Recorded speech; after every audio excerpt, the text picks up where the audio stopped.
Now, this is something that gets everyone heated up. Well, it really is the truth because you gotta stand over the pot to do this. Folks, I am so happy to show you what I made the other day with those beautiful New England Northern style drop dumplings. Everyone loves something a little extra in their soup, and I'm hoping you're going to try this out because it's delicious. So, for the recipe, head on over to kcknh.com. Find me on Facebook, Instagram, and YouTube, and be sure to like, subscribe, and share. So, no matter what, everyone loves a little bit of extra something in their soup, whether it's spices, whether it's extra pasta, even garlic toast going into some of them. You can't deny it makes a meal so much better, and especially when we're talking about drop biscuit style dumplings. Everyone has every ingredient. I don't care who you are, unless, of course, you're celiac and you're using a gluten free flour, of course. But I'm going to show you how we do the New England version, and this is quite simple. You just need your ingredients all set up ahead of time, and you have to weigh out your flour for this, guys. So break out the scales. You're going to want like 250 grams of flour for this. And one of the things that's very important about making a biscuit batter for dropping into soup, you don't want this to be super wet. You don't want it super dry. We want these to cook while you have your soup at a low simmer to a small, gentle boil. Just enough to see some action at the top of the pot here. And of course, we want to put flavor into these. I like to use a little combination of dry spices as well as some fresh when it comes to this, because I find it all comes together beautifully when it's in the soup pot. So I'm doing the basics here. We're just seasoning the flour, much like as if you're seasoning flour to do a coating for proteins and such. I've got some fresh dill here. I prefer fresh dill for something like this, as there's such a beautiful flavor in this, especially after the dumplings are cooked.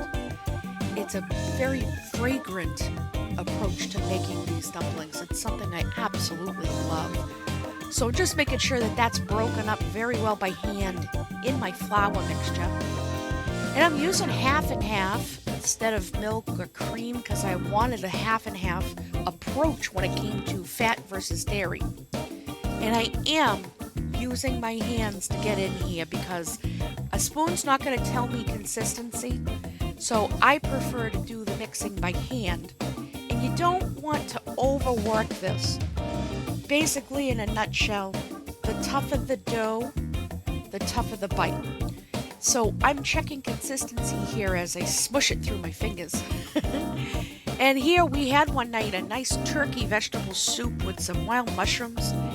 And I'm taking my dough with a disher just so I can try to keep them as consistent in size as possible. And I'm literally dropping them right in. Now, they do look like they're sinking, but then they come right back up. And where we've got a gentle boil, a very subtle boil, if not a little more active simmer. Use your adjective to your liking, it doesn't matter. But you can see a little bit of action at the top of that pot there. That's essentially what we want. We don't want this to be a mad boil, because otherwise the dumplings are just going to start falling apart. And of course, using a disher, or some people might call it an ice cream scoop, we're keeping the sizes consistent so that way they're cooking relatively the same amount of time, give or take a few seconds here. And we're just making sure the whole batch of this goes into the pot. Look how beautiful these are fluffing up. They're gorgeous. Like, this is ultimate comfort food without it being totally evil. So I always have to start with 250 grams of flour because I don't want too much of it. I want it so I can at least put a few balls of love in my soup when I'm setting it up for my husband. You see all the fresh dill coming through? Isn't it beautiful? It's a fragrant way of making dropped biscuit style dumplings. And it goes so well in just about any kind of soup, guys. I've used this with stew bases, for beef, chicken. I've even done this for seafood style where instead of kosher salt, I'm actually using some Old Bay. Oh my God, those dumplings are actually drop dead gorgeous that way. Those are really yummy, actually. So we're here, we're now making sure that nothing sticks together.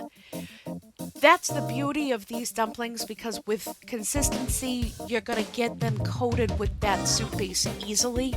They won't stick together. And we're just looking at now making sure that they've cooked through. And as you can see here, the 250 grams worth of flour for the base, you're getting quite a bit here in this pot. No one's going without here today, guys. And we have this behaving thusly. See those little bubbles from the boiling? That's telling me at this point everything is up to temp. So I am going to take one and I'm going to actually cut it in half just to see where we are in the cooking process. Now, with this size dumpling, it's going to typically take about 10 to 15 minutes. So it's actually almost done.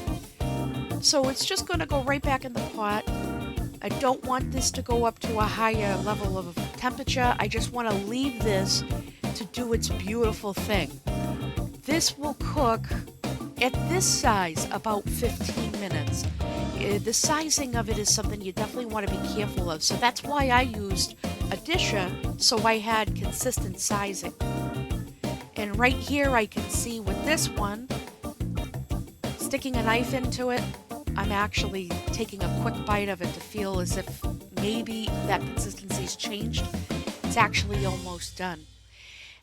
So up to about 15 minutes later, we're taking the dumplings out and we're going to serve them per bowl. And honestly, guys, there's nothing more sexy than fresh dumplings into a hot bowl of soup in the middle of fall and winter or when you're sick as a dog. And looking at this, who couldn't deny this looks amazing? So give the recipe a try and let me know if I can help you guys. Happy cooking!